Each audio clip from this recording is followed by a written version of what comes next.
السلام علیکم پیارے دوستوں، ہمارے چینل پر خوش آمدید۔ امید ہے آپ سب بہن بھائی ٹھیک ٹھاک اور خیر خیریت سے ہوں گے۔ شروع کرتے ہیں آج کی ویڈیو۔ اس سے پہلے جو دوست ہمارے چینل پہ نئے ہیں تو پلیز چینل کو سبسکرائب کر دیں تاکہ ایسی اور ویڈیوز آپ کو بر وقت ملتی رہیں۔ پیارے دوستوں، دنیا میں جتنے بندے موٹر سائیکل نے کھائے اتنے کسی چیز نے قتل نہیں کیے۔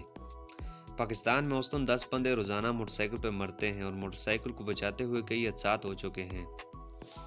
تیز رفتار موٹر سائیکل جب کسی چیز سے ٹکراتا ہے، مثلاً ایک موٹر سائیکل 60 کلومیٹر کی رفتار سے جا رہا ہے، اس کے اوپر بیٹھا بندہ بظاہر ساکن ہے، لیکن ارد گرد کے ماحول کے حساب سے اس بندے کی سپیڈ 60 کلومیٹر ہوتی ہے۔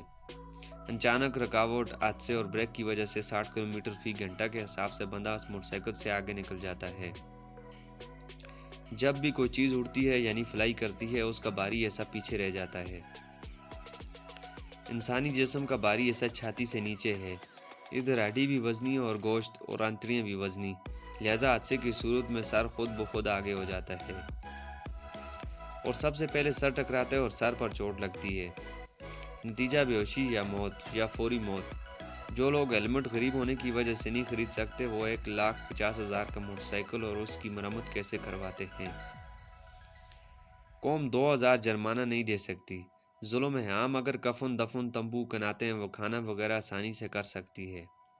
اور سر پہ چوٹ کہاں لگی ہے یہ جاننے کے لیے MRI کی فیس ہی 10,000 روپے ہے۔ جن کے مر چکے ہیں ان سے پوچھیں کیا حالت ہوتی ہے۔ 10-12 سال کے لڑکے موٹر سائیکل ایسے چلاتے ہیں جیسے F-16 طیارہ ہو۔